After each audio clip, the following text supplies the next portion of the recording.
Well, welcome. Thank you very much for all being out here. It's wonderful to see you. And I do want to reiterate that this is a two-part address today. Today in the afternoon, we're talking about volunteerism, and I see that as a base and foundation for everything that we do in our democratic society. We have some issues that are of deep importance to our residents as well as friends of Cupertino, so we invite you to be here in the evening as well at 6 o'clock. I want to thank the Rotary and Chamber of Commerce for providing such a great backdrop to all of these items.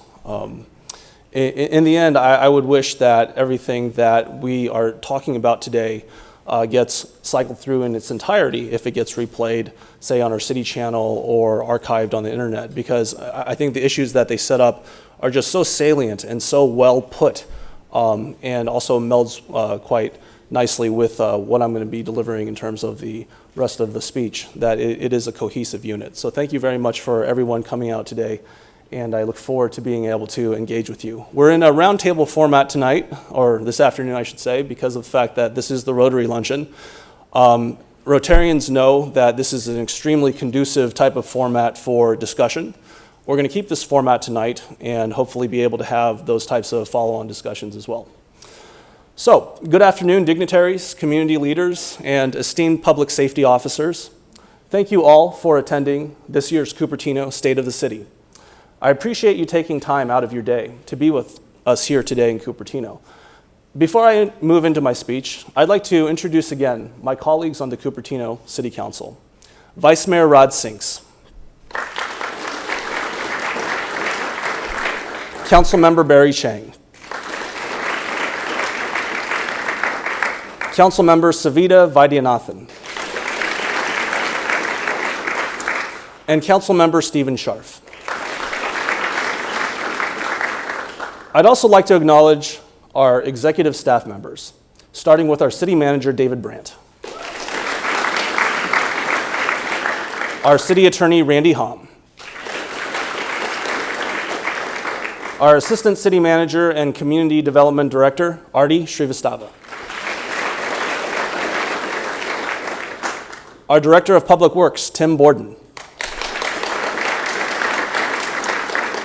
Our Administrative Services Director, all the way in the back, Christina Alfaro. And two of our newest hires on our executive team, our Innovation and Technology Director, Bill Mitchell. And our Recreation and Community Services Director, Jeff Milkus, which thank you. I think Jeff was unable to join us today due to traveling and for personal reasons. But let's give them all a big hand for all the work that they do.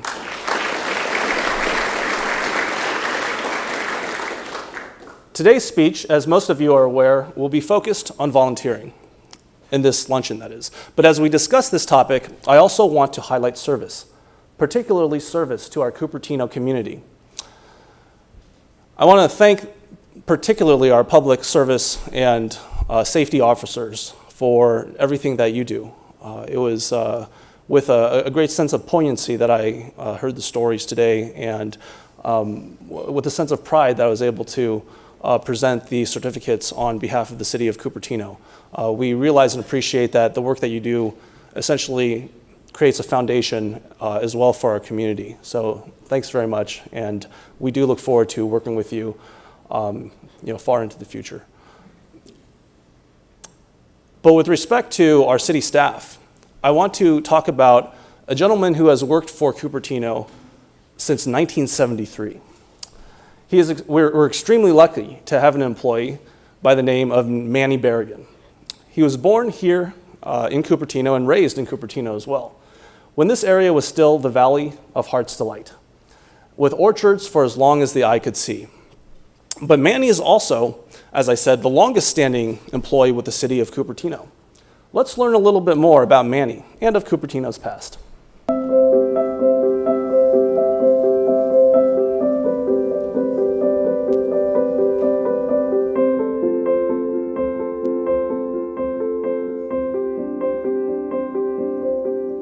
When it was all valley, apricots, prunes, cherries, strawberries, in order for you to get home, because it was so dark you couldn't see, you had to follow the North Star.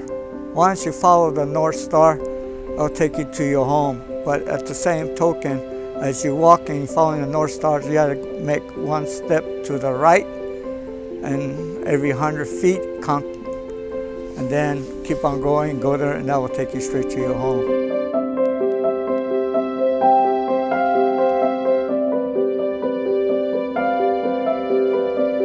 Okay, one time they had the Ringling Brothers come, and on Finch Road, on Finch, not by where the school's up, but the other side they had the two back lots, big lots, and they staked the elephants on the right foot down with a big rope. One of them got loose, and when one got loose, everybody started going, all the elephants started going. So we had to go and ring them up and put them in one corner or in the middle. So we got one truck coming this way and one truck coming the other way and the other one coming this way, and blew our horns, and they all came together and didn't even move.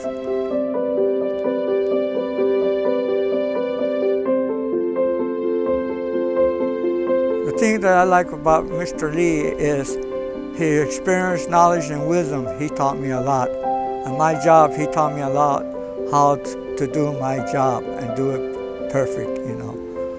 And Mr. Lee is very bright, very smart, and he helps people. He likes to help people. He's very good at what he does. I see we had a lot of people doing his position, but he's the best person for that position. He gets things done, and he cares for people.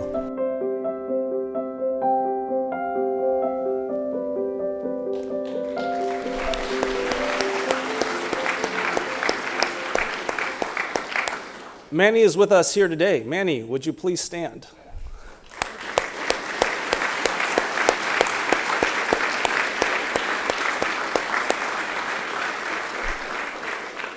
Manny is a dedicated employee who cares about this community and knows quite a bit about what happens in Cupertino that doesn't necessarily make the news by virtue of his job. He's an environmental inspector these days. But really, have a conversation with Manny sometime. You'll hear other fascinating stories besides stories of escaped elephants. Let's give Manny another big round of applause.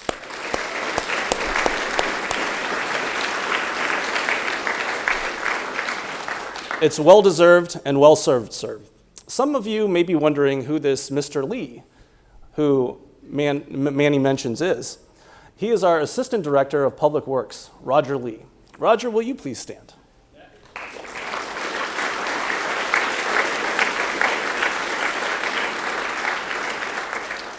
Not only is Roger obviously respected by Manny and members of staff, he is also the 2017 National Outstanding Superintendent of the Year, which was awarded by the Maintenance Superintendents Association.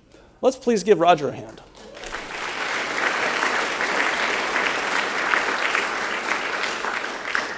I'm pleased to stand here today and tell you that our city is in great financial health. Our budget is balanced, we have healthy reserves, and the future looks bright. And our future looks bright in another way. Service in support of others, particularly the service provided in the absence of compensation, is the topic of today's lunchtime address. And I was particularly happy to be contacted by a Monte Vista High School graduate from 2009, earlier this month, in fact. And he said to me, you know, after I graduated from high school, I enlisted in the Army. Eventually became an Army captain, and in the fall, I'll be attending the University of Michigan Business School.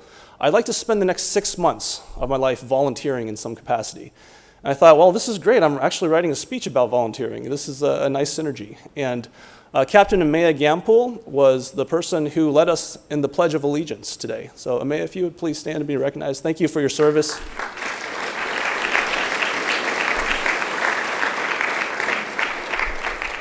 And thank you for your willingness to volunteer. And it's actually this connection between service in the military and service and volunteering that I'll be making at the luncheon today. We have a dedicated and deep core of volunteers in Cupertino. I would even go so far as to say that this is the key to our success. And certainly it is the cornerstone of the health of our system of governance. Why volunteerism? Well, from an historical perspective, the willingness to give of oneself was set in contrast to the compulsion to do a certain thing, with that certain thing being conscription in the king's army. In these more peaceful and enlightened times, it may seem a bit vulgar, but volunteering was originally set in contrast to being forced into fighting for one's king. And I describe our times as more peaceful and enlightened, truly without irony. We do indeed live in a world of greater possibilities and understandings, more so than in any other time in the history of people. Of course, these privileges come with a great deal of details, a fair bit of history, and what seems at times to be a truly irresolvable tension between what people want to do and the restrictions placed upon them based upon various other factors. And that's where the harmony and the spirit of modern volunteerism helps us. Because it is through our activities and commitments to present-day volunteerism that we extend our compassion. But of course, compassion in a vacuum, in the absence of what some think of as real work, isn't necessarily all that effective. For some time, thinking about these remarks, I personally have struggled with the notion that some volunteer and some are paid to do what they do.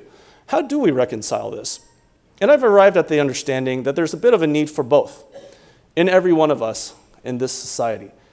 You have to pay the bills, and you have to recognize that the aggregation of resources for one's personal use has to take place within a common understanding that no one person can possibly ever do everything that is needed to achieve what we're trying to achieve in a free and open democratic society.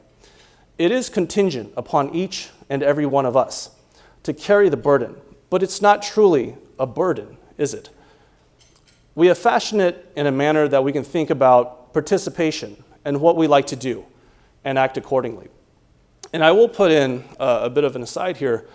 One of the very heavy values of Cupertino is educational. I want to thank the representatives from our school boards here today, as well as from the Fremont Union High School District, the Cupertino Union School District. And I think that in the context of another way of giving back, I'd really like to encourage people to reach out to our local educational foundations and see what you can give of your resources in that regard. But thank you very much for your presence here today and support. But there in our society will always be needs that are unfulfilled. And for that matter, in every society. And it seems that our solution, though, to the extent that we have one, is to pay people to occupy those spaces where things like volunteerism doesn't satisfy all of our requirements. But I think that we can do better than that. And if we desire to do so, then what we have all found as effective volunteers is that you do the work that needs to be done. I realize that in this room, probably everybody sits on an average of 2.5 volunteer board seats. I get that. As for myself, in the professional context, my industry, in the professional practice of the law, is particularly guilty of finding ways to deflect accountability from itself on an individual basis. And that's what makes dealing with lawyers aggravating and working with them fairly soul-draining. I freely admit it, although I do what I can to remedy the issue. And on the other hand, this is the group that needs most to understand what I'm trying to convey here. We are a democratic system, not under the rule of a particular person or a particular group of people, but under rule of law. We all need to volunteer time and effort in order to realize this achievable ideal. In a sense, we are still engaged in a fight when we volunteer. We are fighting for a way of life. But instead of being compelled to do something or even manipulated into it, we are asking ourselves how to pursue our interests and give freely of our time and energy for the betterment not just of ourselves, but of those around us. Our efforts are set against a backdrop of a world where the baser motivations still abound. And it always seems they will always abound. But what are those baser motivations really? Aren't they ultimately also products of their context and largely results of allowances under an uncritical eye? We live through a rapidly responding time right now where some of the less savory aspects of our social niceties, and some would say, yes, our hypocrisies, are clearly being exposed. Can we turn this into something permanently useful? I voluntarily give of my time to try to reconcile how we can take this energy and will to do something more fair and more kind and proceed successfully. And I keep arriving at all of the good points of our ideals and how much work and involvement they require. What are the liberties and the pursuits of happiness that we want to protect?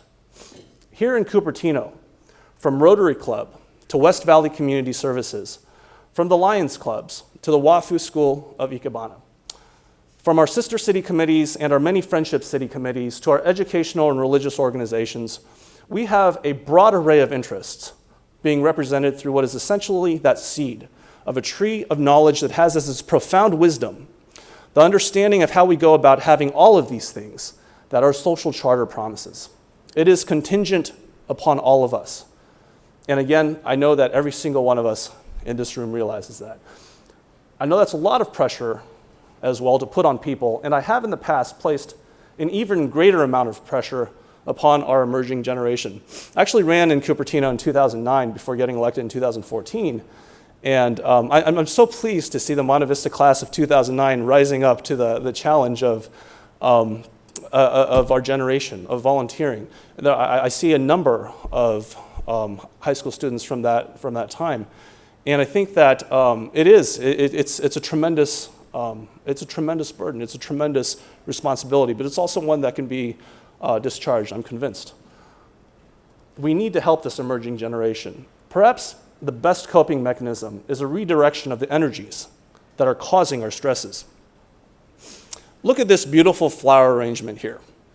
It was contributed by a nonprofit organization here in Cupertino that has for years put on a wonderful show demonstrating flower arrangements of an ancient art from Japan.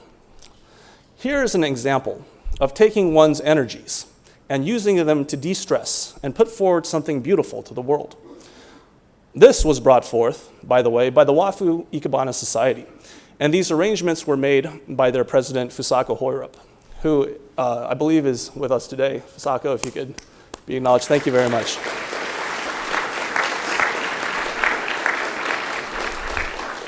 This volunteer organization will have its biennial flower show right here in the Quinlan Community Center on the weekend of March 3rd and March 4th.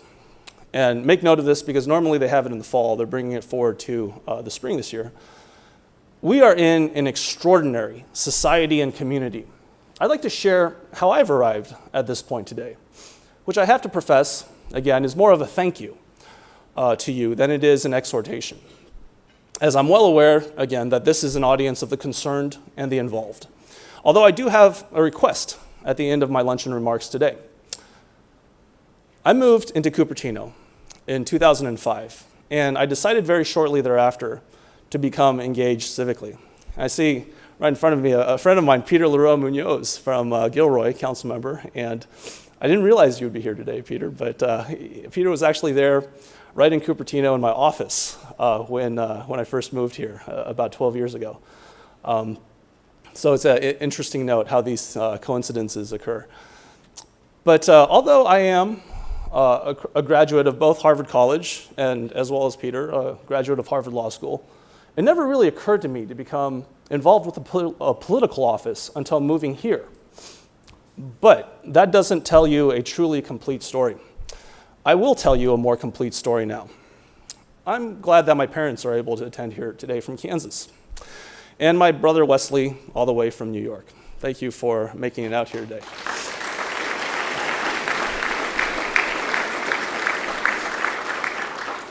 One of my roommates from college, Dr. Mike Ho, is here as well, and he brought his child Joanna and their child Maverick, traveling in from Los Angeles, and I really appreciate it. Thank you for being out here. But on to the promised more complete personal story. Well, in 1949, during the Chinese Civil War, my grandparents on both sides were part of the group of people who fled to Taiwan. My mother's father was the Republic of China's first Minister of Finance under the government that began in 1949. Taiwan is a fascinating place, and I also want to personally thank Director General Joseph Ma of the Taipei Economic and Cultural Office for being here today.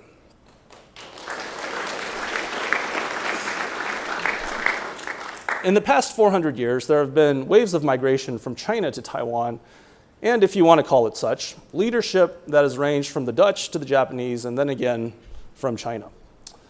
Under that backdrop, you also have people in Taiwan right now who would assert a separate national and governmental identity. It is probably, when you really cut through all the other smoke, the most consequential political question of our generation, insofar as having repercussions that are felt throughout the world in terms of whither China, whither Taiwan. Myself, I think we have a lot of common aims. And I'd like to see what everyone else would like to see. Prosperity, freedom, enlightenment, elevation, inspiration, and the betterment of all. Of course, how we define these improvements, and in some fashion, under what banner we proceed, seem to be issues that trip us up at times. But what I do know is this: determination, integrity, and yes, both wisdom and intelligence are common factors that seem to lead to larger success. My father's people ended up in the southern tip of the island, in a city called Kaohsiung. We are from a Chinese stock known for its mountains and the size of its people in the Shandong province. And something genetically has triggered in me recently, and I find myself eating a lot of raw garlic. I think.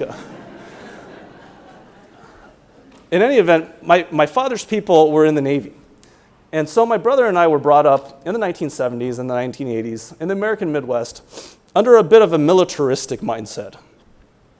But in Taiwan in the 1950s, the times were very lean. They called for frugality and sacrifice, and they required people who would not misdirect funds in order to provide an economic base for recovery and entrance into a modern world and economy. My mother's father, in his capacity, was tasked with ensuring that economic base, and half a century later, we as a world would see China use that economic template to present what we now have, yet another 3 decades later. I see it as an opportunity, and I know that others look at systems and history and feel mistrust and more. From a relatively unprivileged background, my father moved to Taipei on his own when he was very young and lived in a high school that had no dormitories. A kindly janitor would see him and perhaps look the other way as the kid with no place to sleep and a few hundred miles from home, at a time when rails and cars were still not all that prevalent, was resting at night on the classroom floor, the half of his body exposed to the elements, covered in mosquito bites. It does a bit of a disservice to speak of such experiences and sacrifices in terms of whether such people are proud of you. But in any event, my point is this: we all come from somewhere, and each of us has a similar type of story on some level at some point in their histories. My father gained entrance into National Taiwan University, and he met my father after starting Taipei's first school to teach people the test of English as a foreign language. And yes, there are sacrifices and successes in every good story. It's the question of how to think about those sacrifices and successes and formulate those into a process that sustains and improves our common lot that we are here to consider today. The answers are not always clear-cut, but like Manny mentioned, a true north direction can emerge that ensures that we all benefit.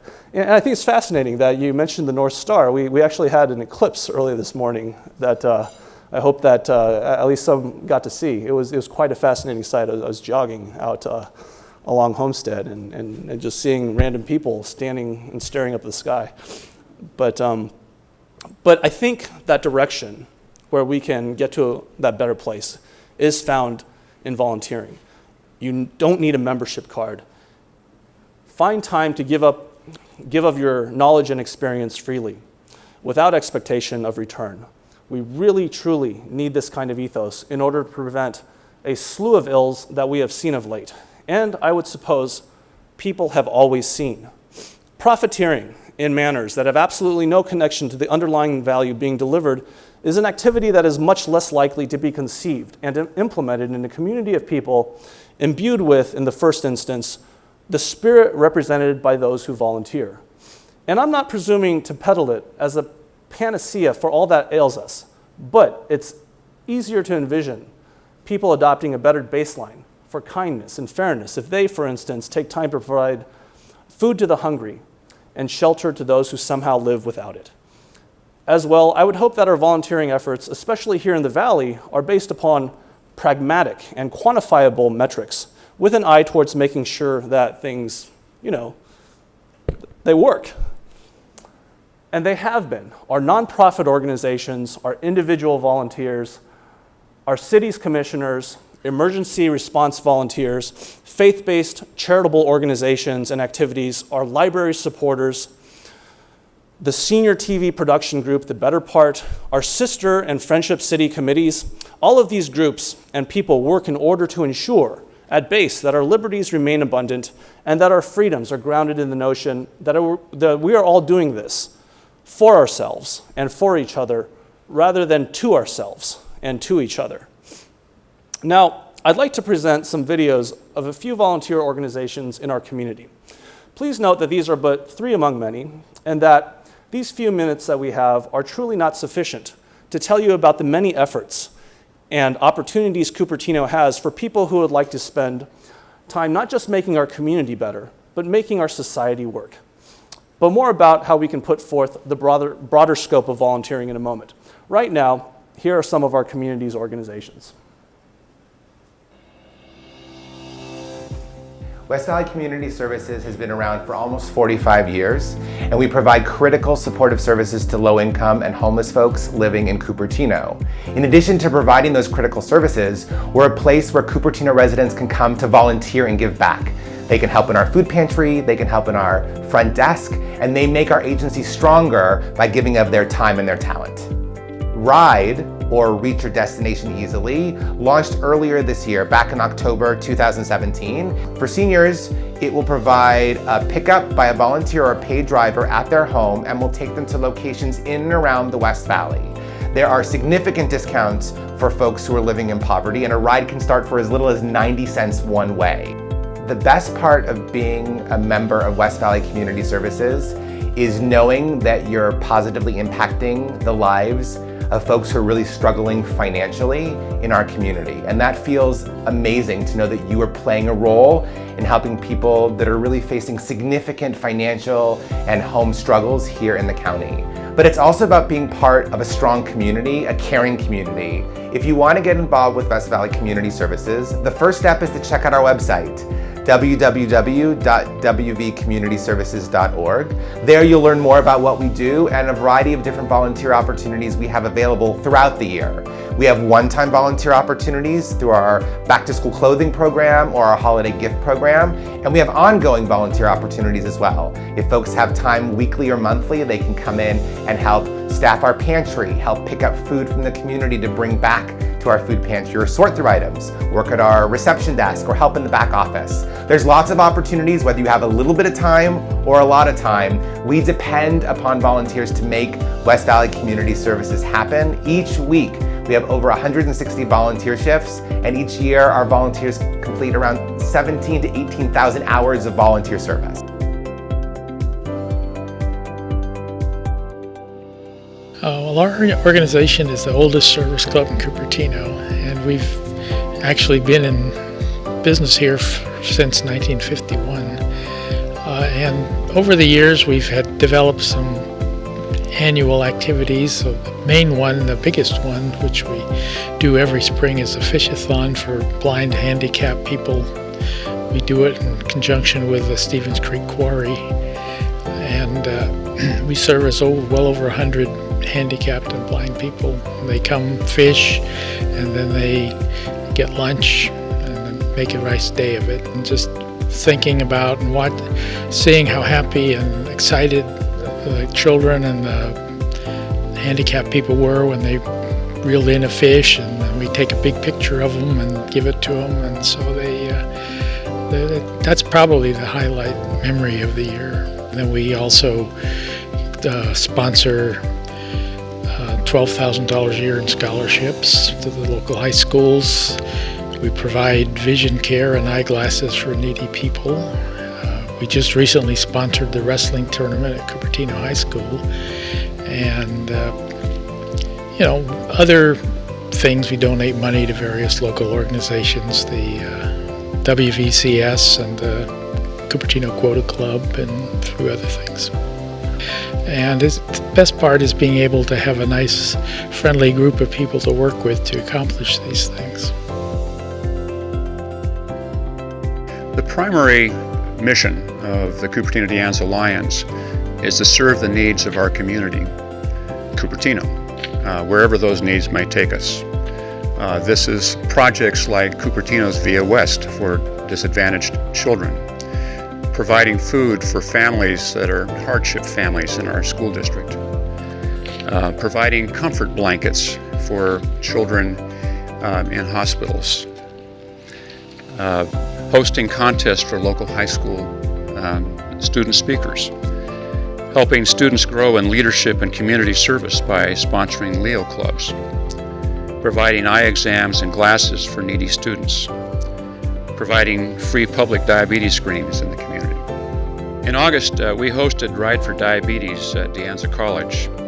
It's a first-year cycling event benefiting the great diabetes programs of Lions Clubs International and the American Diabetes Association.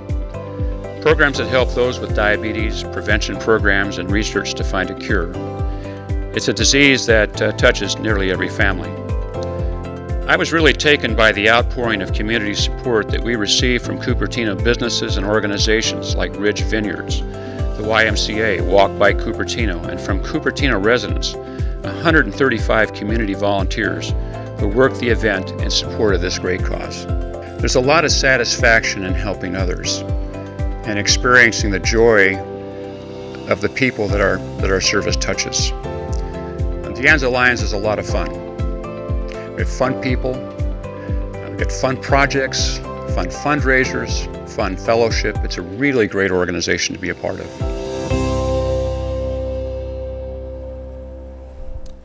So the Lions Clubs and WVCS put forward some wonderful efforts, don't they? Let's give them all a hand.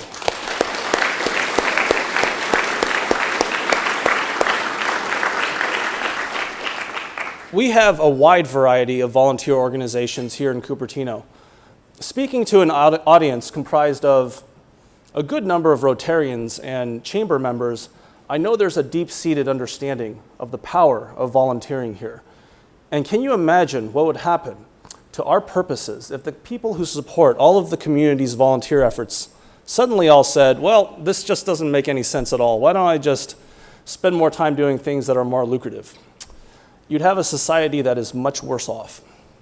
The very notion of people giving freely of their time in order to address issues in our community is the very essence of the viability of a free society. So please, let's all keep that in mind as we continue our discussions over rights, liberties, and freedoms. Our ability to discharge these great principles do not have to, by definition, require that we impinge upon the rights, liberties, and freedoms of others, and in fact, can instead be directed towards making sure that we get done what needs to get done in order for more people to be provided our knowledge, basic resources, spiritual sustenance, interactive and international bonds, emergency services, books and modern media, performing arts, the chance to interact in an environment that lets us explore our various artistic, scientific, and creative passions, and much, much more. We are so much more than a collection of opportunists. I arrived on City Council as the immediately past president of the Cupertino Chamber of Commerce. In my tenure with that organization, I came to realize that our country's 501c6 nonprofits, which are explicitly in existence on a legal basis to lobby their respective jurisdictions for the benefit of the business community, do not exist in an independent vacuum, irrespective of the well-being of any other given part of the community. In a sense, what's good for the goose is good for the gander. But looked upon from another perspective, the point is that lobbying for a specific good has ramifications that are affected by, as well as affect, actions that can help everyone. More often than not, the win-win situations are created by people finding them and doing a great deal of quiet and unrewarding work. You know, I read a very interesting article the other day about the college football championship which happened a couple of weeks ago, among its other points, it stated that the greatest coach in history is almost undoubtedly someone that you have never heard of. It was someone who lacked resources or achieved amazing and ingenious results from a starting point that had no business getting to where it got, but who also didn't get to have the most Division I championships in history. The point I got out of it was that we all need to find something to do, which we do just for the sake of it and because we enjoy it. And also because we know that what we do helps someone learn how to overcome obstacles, helps someone do any number of other things, thrive economically, exist. I stand here telling you about the state of Cupertino in 2018 through the lens of the phenomenon of volunteering. And I want to take this opportunity to mention that our Cupertino Chamber of Commerce was founded in 1954. We in Cupertino exist as a city because the membership of the Chamber of Commerce was actually willing to do a bit of, and I know this is going to give a lot of people in my industry some real heartburn, free legal work in order to get the city of Cupertino incorporated a year later in 1955. I actually received an email out of the blue from a gentleman named Boris Stanley, that attorney whose office was in the back of the butcher shop on the northeast corner of what is now De Anza Boulevard and Stevens Creek Boulevard. Just think about that. Some 60-odd years ago, a young lawyer who had delayed post-secondary schooling because his generation fought the last great conflict, the one that was supposed to end all conflicts, decided after getting through Stanford and through law school to give freely of his time and get our city legally started. And so I tell you today that the idea that we don't look back, I understand it, but at the same time, I've come to realize that sometimes, in some contexts, we should and we need to look back to figure out where it is that we can be going and how we got to where we are now and why we got here and what it is that we're trying to do. My friends, we can have it all. We do have it all. We can, and we have built a wall of fantastic proportions and insurmountable construction, but it hasn't cost us billions of dollars and the goodwill of our neighbors. It has cost us only what amounts to our volunteer time. And through doing so, we have built a community that shines as a beacon of light throughout the world, attracting people from all over, seeking to participate in what we value. Don't believe me? I refer you to my colleague 2018 Chamber President's presentation regarding housing values a little bit earlier during this luncheon. And that first exhibit would be a chart showing the trend of home values in our community these past several years. Exhibit 2 would be the fact that we are home to Apple Inc. But I need to be careful because collateral opportunism and expectation of gain are not the things that define success. Along with my colleagues on the Cupertino City Council, we dedicate a lot of time listening to a lot of community sentiment that is most certainly not on its face some kind of exercise in backpatting, I assure you.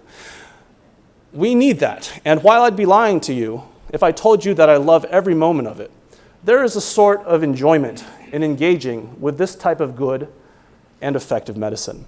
The wall that we have built is a defense against impingements upon our liberties, while defining our freedoms in the context of activities that allow us to support what we value. It is as tangible and strong as it is abstract, paradoxically enough. We are smart enough to work through these and reconcile the abstractions and paradoxes to mutual benefit. And having it all is really not the same as having everything. Why do we even need everything?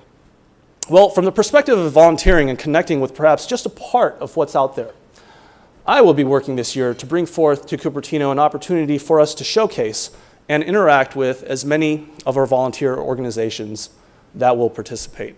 And so here's my ask.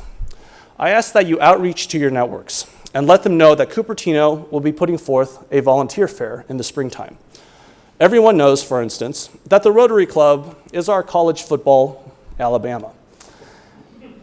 And while it would be interesting to equate giving freely of one's time and efforts to the less than fully healthy effects of running full speed into others, and perhaps to examine the full wisdom of either, let me just say this. We can always be looking at what we're doing, reassess, and find ways to do it better. And so yes, it's true, this organization that has so kindly and graciously over the years hosted at its weekly meeting, Cupertino's State of the City, holds a place of eminence in our community's pantheon of volunteer organizations. We have heard earlier the many activities your members bring forth, and it frankly is quite admirable. I ask for your help in participating in and setting forth to our fair city this volunteer fair in the springtime, before our students break for the summer and our families head out in all directions of the compass. Some many will stay, and perhaps a few more, like Captain Gampool, will decide to stay on the basis of the realization that there is much to do in our community that is free and that makes us free. We can carry forth the banner and the spirit of volunteerism to ensure our community's continued strength, freedom, and harmony. And perhaps in closing, a note of levity, some humor might be in order to counterbalance the pithy nature of our topic this noontime. And also, I would like to pay homage to our senior council member, former Mayor Barry Chang, who sometime midterm started to take up an interest in poetry. And weaving together this, and also the notion that we're trying this afternoon to look at our activities, perspectives, and values through the lens of why we volunteer, let me be brave, like Councilmember Chang, and put forth some personally derived poetry now. Ashes to ashes and dust to dust. It's true, your metal credit card will eventually rust. Keep up the great work volunteering. Encourage your friends, young and old, with and without, to volunteer. We all depend on it. Tonight, I will be continuing and concluding today's State of the City address with a session on selected issues affecting Cupertino. This evening session, which is open and free to the public, begins at 6:30 p.m. and will take place right here with the doors of the Cupertino room opening at 6 o'clock. I hope to see you there. Thank you very much.